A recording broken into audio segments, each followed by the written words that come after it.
I have no idea how this is going to sound, so I'm going to roll up some windows. Alright, today is Friday, June 9th, the day after James Comey's testimony, in which he called President Trump a liar, a defamer, a disparager, if that's even a word. There's questions about the president's confidence in his attorney general. James Comey raised questions as to why Donald Trump would essentially isolate him again and again, not only from other cabinet members, but from James Comey's immediate superior, Jeff Sessions, in order to vaguely coerce him to drop certain investigations, the Flynn investigation, and to state publicly that Donald Trump was not under investigation, because that's what James Comey admittedly told Donald Trump, was that he personally was not under investigation. But the flaw, as Comey presented it in that logic, is that if the situation were to change and the investigation broadened out to include Mr. Trump, if he had told the public before then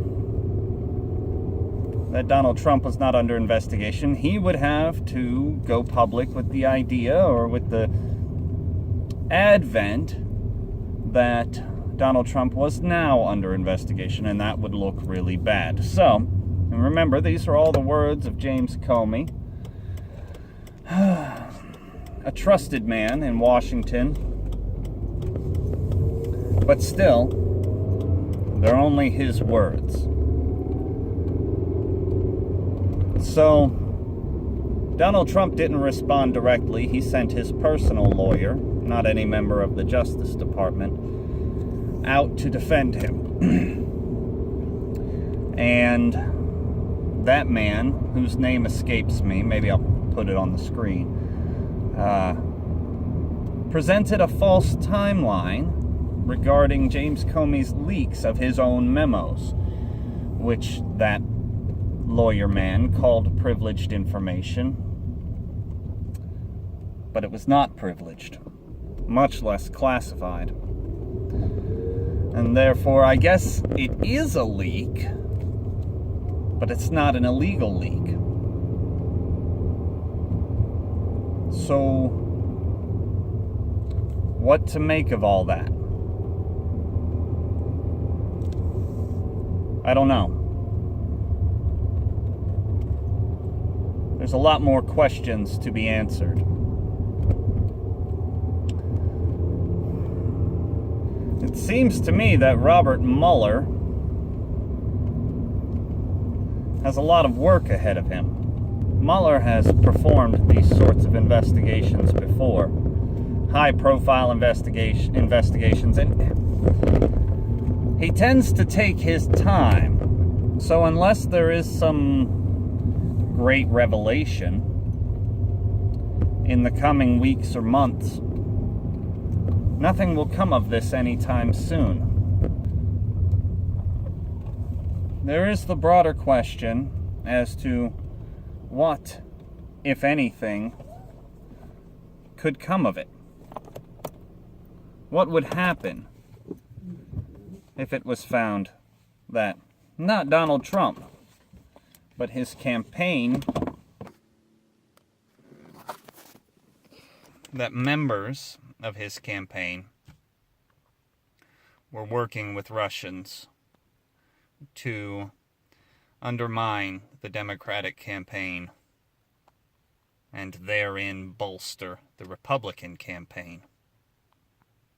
How would that reflect on President Trump or his legitimacy as president? I'm not sure that it would. So suppose they did. Does that reflect on Donald Trump? Not if he didn't know. Or not if he has plausible deniability. I don't know. Maybe you tell me. So I just read this article on CNN about Opana.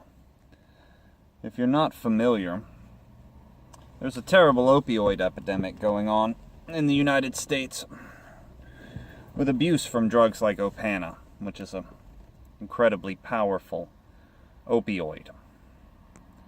It killed,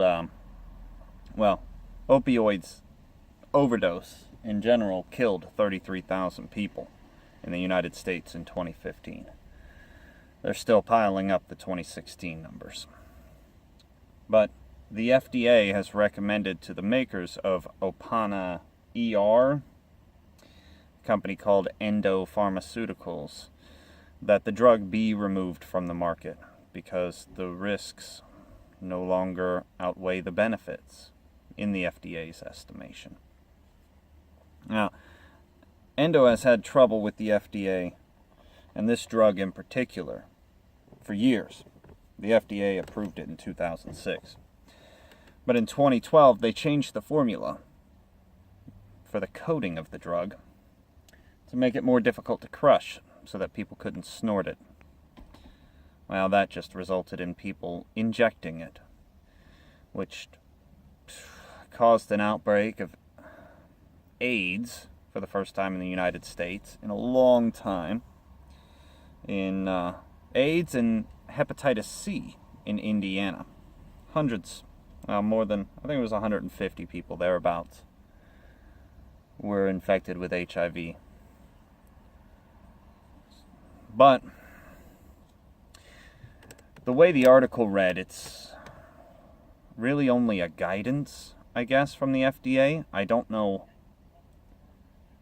how much power the FDA has to remove a drug from the market. I imagine they have some, because they've done it in the past. But of course, Endo Pharmaceuticals is arguing that the efficacy of the drug has already been defined. It's been proven. It is very effective at managing pain. And that I believe, because opioids are, especially ultra-powerful opioids like Opana. Where does this go? Well, there's some doctors in the article who interviewed for CNN who were just frickin' ecstatic and yet unsatisfied, because there are many extremely strong opioids on the market that they believe still need dealt with. Yes, their efficacy is real. But you know what? Heroin is extremely effective for pain. That doesn't mean you should use it. And opioids in general are terribly addictive. There's the boss. So in an empty apartment, Opana, opioids. I've been prescribed opioids in the past. Hydrocodone and the like. Post-surgeries, back pains, things like that. Never liked them. Never liked the way they make me feel. You take them when you've got that twinge of pain after most of the pain has subsided, and you're scared that it could get much worse again, so you take the pill. But there isn't quite enough pain to, I guess, to alleviate the other feelings, the other effects of it. And it'll get you high. Not a fan. It makes me talkative. But otherwise, not a fan. So people went from snorting Opana, and that was an obvious problem. So Endo changed their formula and made it difficult to crush. I guess reduced its efficacy as a powder, which just encouraged people to inject it into their veins, arteries, whatever. So now tens of thousands of people are dying every year.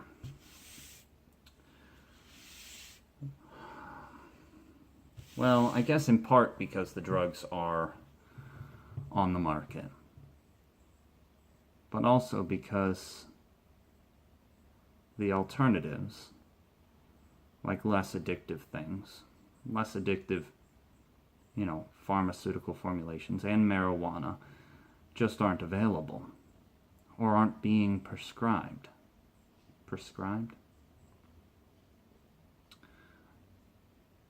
So I guess that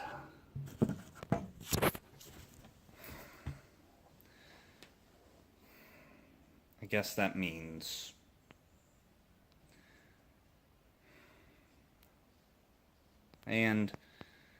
drug addiction is looked down upon a lot.